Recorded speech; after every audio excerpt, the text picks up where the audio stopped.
Sziasztok! Itt vagyunk a németországi utazásunk 6. napján. Az első két nap a müncheni, vagy hát a második és harmadik nap müncheni városnézéséről már volt egy videó, itt meg tudod nézni, aztán utána 2 napot töltöttem az Intersolar napelemes és akkus szakkiállításon, arról is külön videó készült, a linkjét ide berakom. És most pedig az utazásunk 6. napján eljöttünk Münchenből, itt vagyunk egy ilyen lakókocsis parkolóba, meg lakóautós parkolóba, ez nem kemping, hanem egy olyan hely, ahol így pénzért meg lehet állni, WC van, meg tartályürítési lehetőség is van, de egyébként más szolgáltatás nincs. Ez Salzburg közelében van, de még Németországban, úgyhogy ma kirándulás jön, itt a mögöttem látható Jenner hegyre tervezünk fölmenni, ez egy durván 20 kilométeres, de 1300 méter szinttel megáldott kirándulás. Hát majd meglátjuk, hogy bírjuk, gyertek velünk ma is!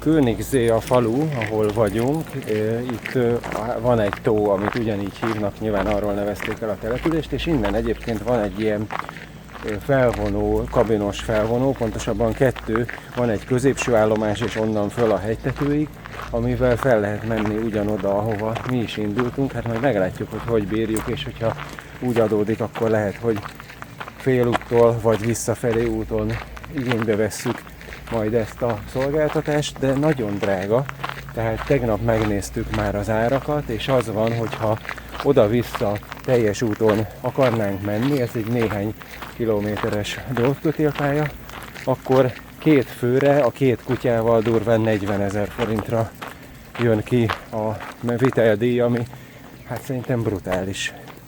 Nyilván visszafelére kevesebb, de nem fele ár, hanem úgy is olyan 2/3 ár, szóval azt azért jó meg fogjuk gondolni, hogy ezt igénybe vesszük-e.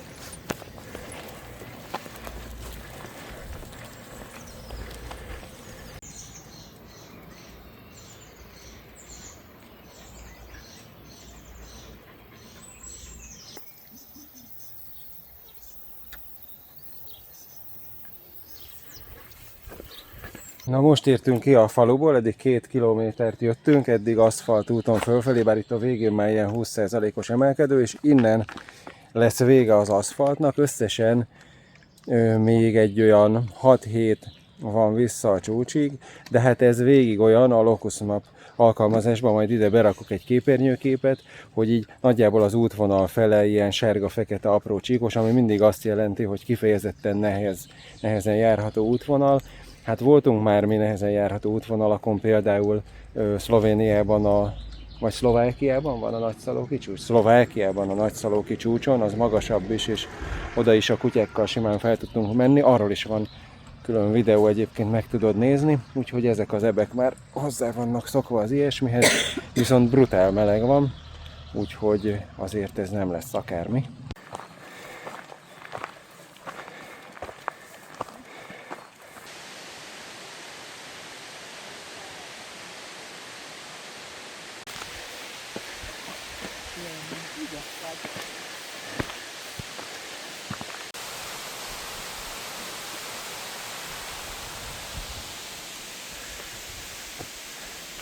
Na hát,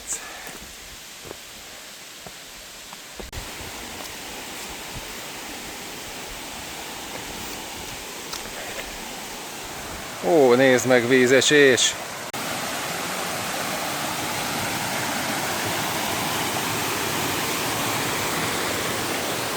Hát oda egyből bele is feküdt, amikor nyáron lehetőség van, akkor mindig hajlandóak vagyunk akár kitérőket is tenni azért, hogy a kutyák tudjanak vízbe menni, mert fontos nekik, hogy ugye a kutyák nem izzadnak, tehát lihegni tudnak, és hát a bundájuk is vastag, és úgy tudják magukat hűteni, hogyha így belemennek a vízbe és benedvesítik a bundájukat, és akkor egy darabig kitart nekik a hűtés.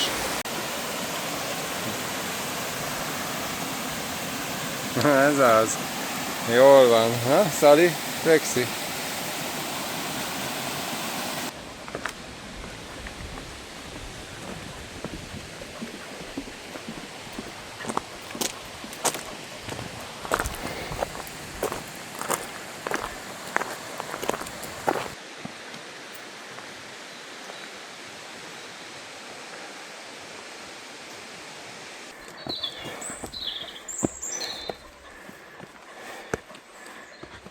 Nézd, egy kis hidacska, vagy micsoda.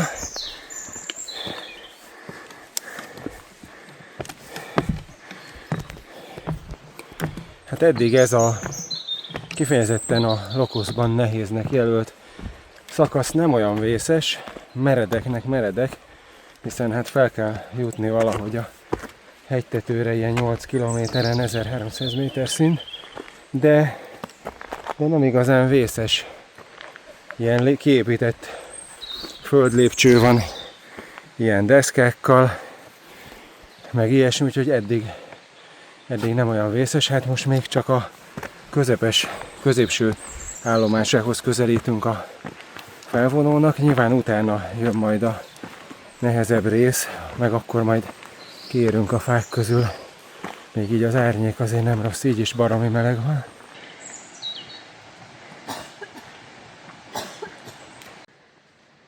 Gyere, Szál! Jaj, de ügyes!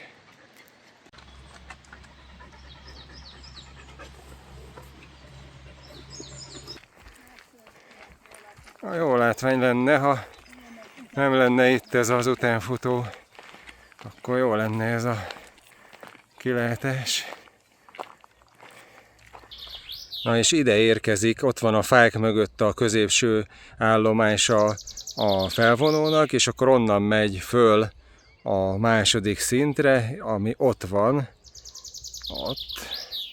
Ott van az épület, és akkor onnan meg szerintem az ott a hegycsúcs, oda megyünk.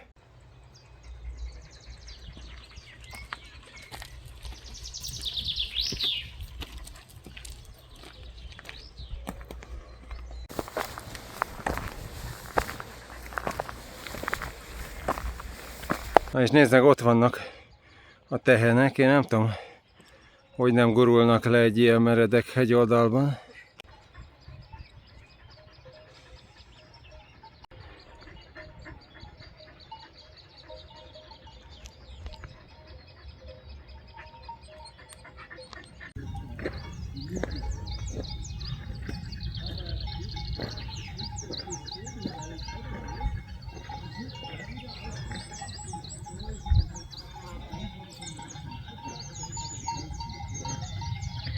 A fűbe.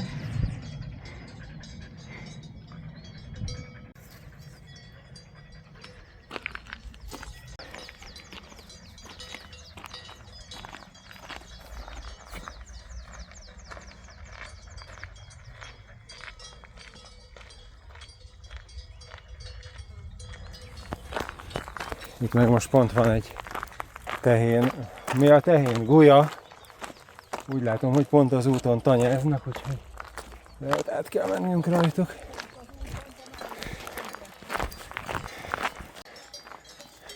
Hát múltkor hol voltunk, ahol szintén ilyen tehéncsorda volt? Ja, Olaszországban tényleg. És ott is a szalonna aggódott. Na menjél, boc! Ja, hát olyan békésnek tűnik. Ez a szalonna meg próbál lehúzódni az útról, minél messzebbre. És nézd meg ezt a lapulevelet, én nem is tudom, eszik vagy mi?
Itt van a felső állomása a felvonónak, és még onnan majd oda, ezen a gerincen végig oda fogunk felmenni. Ott van egy kilátópont, meg egy kereszt, és végül is ez a hegynek a csúcsa, körülbelül 1800 méteres magasságban. Annyit el tudok mondani erről a túráról, hogy egyébként hát szép a táj, látod, hát nem nagyon tud az ilyen rendes nagy hegyek között másmilyen lenni egy túra, mint szép, de azért semmi extra nem volt benne, elég sok ilyen kavicsos, könnyen járható út, amit a Locust túra térkép is nehéz szakasznak jelölt, hát mutattam, az is inkább csak meredek volt, de viszonylag könnyen járható. Végig baromi meredek ez az út, hát itt gyakorlatilag olyan 8 kilométeren jövünk fel 1300 méter szintet, szóval meredeknek meredek, de semmilyen sziklás, mászós rész, meg semmi extra nincs benne, hanem végig könnyen járható, de meredek út.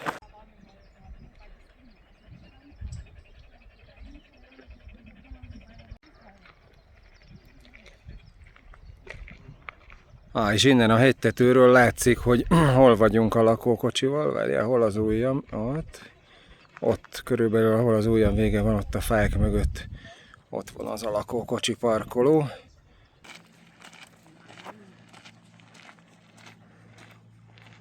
Az ilyen hosszabb, ez nem is olyan nagyon hosszú, mert nem lesz 20 km összesen, de nagyobb szinttel megáldott túráknál nagyon fontos, hogy hát főleg melegben legyen elég víz, az alapvető.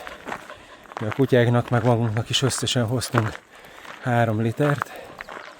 Meg az is nagyon fontos, most a Gabi egy kicsit le is van lassulva, mert elfelejtett 10 óra izni, hogy legyen elég kaja.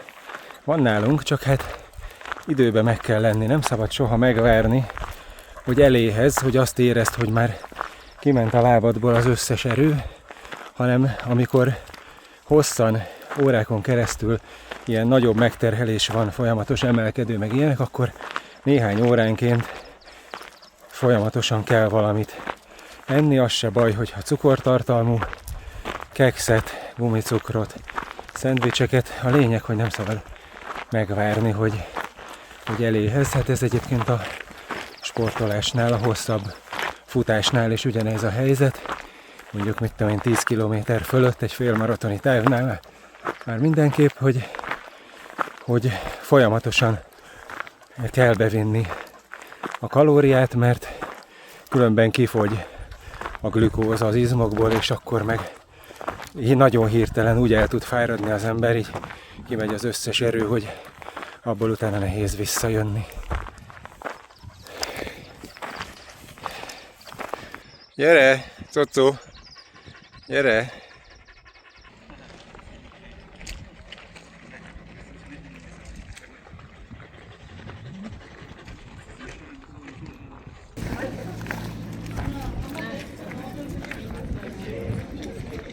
Na, hol az ülőhely?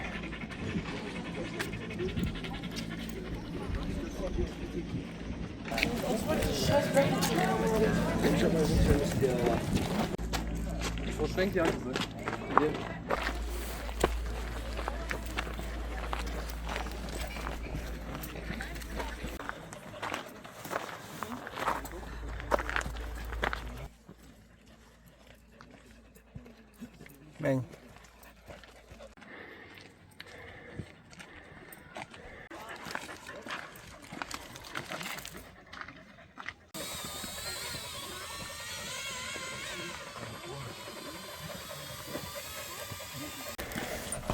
Menj!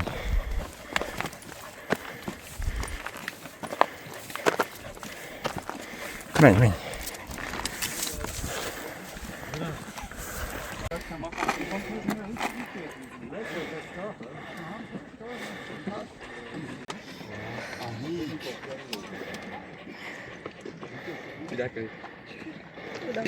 Ja. Aber hast du überfliegen muss. Olacak. Tamam. Şu kapasını mutan.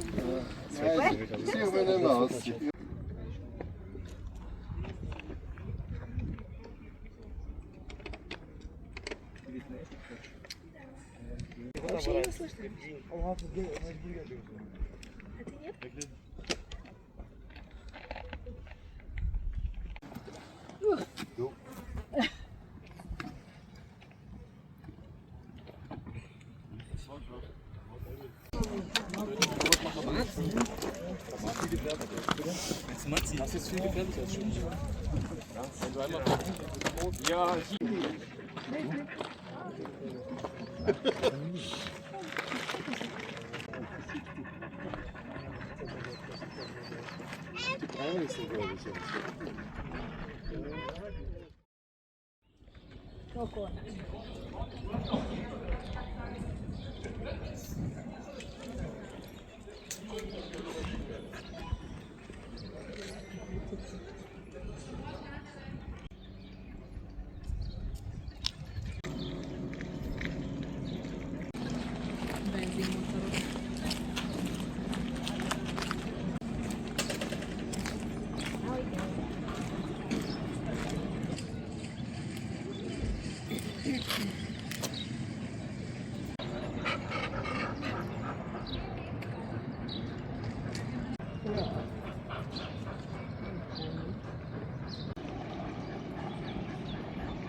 És hát végül utazásunk 7. és egyben utolsó napja, innen a Königssee partjáról és az 1 euróval működő távcső mellől lesétáltunk még ide a partra, ez egy olyan 1,5 kilométerre van attól a megállóhelytől, ahol 2 éjszakát töltöttünk, annak a linkjét berakom a videó leírásába, egyébként 25 euró per lakójármű per éj. Gyakorlatilag innen már indulunk haza. Ja, a tóról néhány dolog, ez egy néhány kilométer hosszú tó, a legnagyobb mélysége 190 méter, és csak elektromos meghajtású sétahajókkal szabad rajta közlekedni, azok ilyenek, amilyeneket itt a képen láthatsz. A lényeg, hogy ez az utazásunk ennyi volt, most indulunk haza, innen még 600 km, de nagyrészt autópálya, Ausztrián keresztül, úgyhogy le tudjuk nyomni egy nap alatt még így a lakókocsival is. Remélem, hogy tetszett nektek ez a néhány videó erről az utazásról, hogyha igen, szokás szerint lájkot, feliratkozást, és találkozunk legközelebb. Sziasztok!